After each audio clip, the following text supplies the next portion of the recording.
नमस्कार. महाडीबीटी मधून ट्रॅक्टर अनुदान घ्यायचा विचार करताय? मग थांबा, अर्ज करण्याआधी काही गोष्टी नक्की समजून घ्या. नाहीतर काय होऊ शकतं, सगळी मेहनत वाया जाऊ शकते आणि अर्ज रिजेक्ट होऊ शकतो. तर आज आपण याच महाडीबीटी ट्रॅक्टर अनुदान योजनेबद्दल सगळं काही जाणून घेणार आहोत. एक प्रकारे यशस्वी अर्ज कसा करायचा याची ही संपूर्ण माहिती आहे. चला तर मग सुरुवात करूया. तर सगळ्यात पहिला आणि महत्वाचा टप्पा तो म्हणजे पात्रतेचे निकष. इथे सगळी खरी सुरुवात होते. समजा हा आपल्या अर्जाचा पाया आहे. बरं, तर सगळ्यात आधी काय तपासायचं? 3 मूलभूत गोष्टी. आपल्याकडे आधार कार्ड आहे का? आहे. 7/12 उतारा तोही आहे आणि 8 उतारा. या 3 गोष्टींशिवाय तर गाडी पुढे सरकणारच नाही. हे म्हणजे आपल्या अर्जाचं एंट्री तिकीट आहे.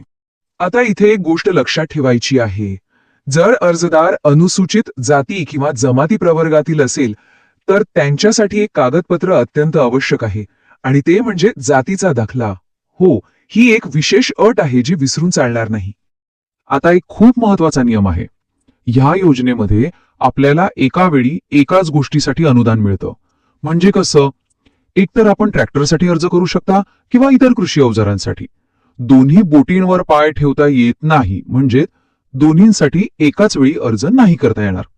पण आता एक प्रश्न येऊ शकतो की समजा एखाद्या कुटुंबाकडे आधीपासूनच ट्रॅक्टर असेल तर मग काय, त्यांना लाभ मिळणार नाही का? तर असं नाहीये. काळजीचं काही कारण नाही. जरी आपल्याकडे ट्रॅक्टर असला तरी आपण ट्रॅक्टरने चालणाऱ्या इतर अवजारांसाठी अनुदानाचा लाभ नक्कीच घेऊ शकता. चला आता पुढच्या टप्प्याकडे जाऊया. पात्रता तर आपण तपासली. आता वेळ आहे आपल्या अर्जासाठी लागणारी सगळी हत्यारं म्हणजे कागदपत्र गोळा करायची. कोणती कागदपत्र लागतील ते बघूया. हे बघा, ही आहे कागदपत्रांची संपूर्ण यादी. आधार कार्ड, 7/12 आणि 8 हे तर आहेतच.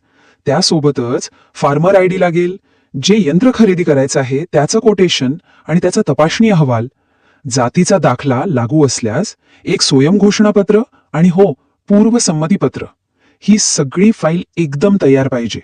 बरं, कागदपत्र तर झाली, पण अर्ज करण्याआधी काही नियम नीट समजून घ्यायला हवेत.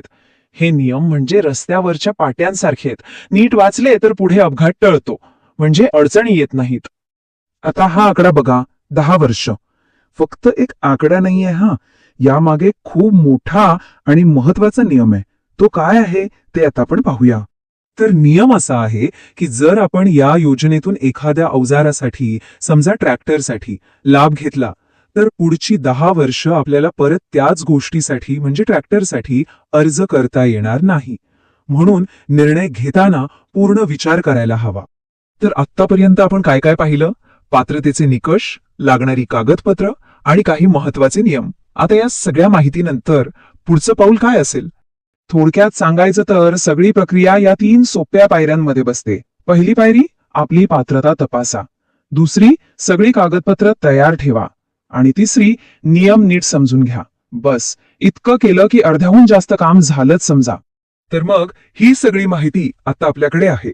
आता खरा प्रश्न हा आहे की आपण आपल्या शेतीला आधुनिक बनवण्यासाठी यांत्रिकीकरणाच्या दिशेने एक मोठं पाऊल टाकायला तयार आहोत का?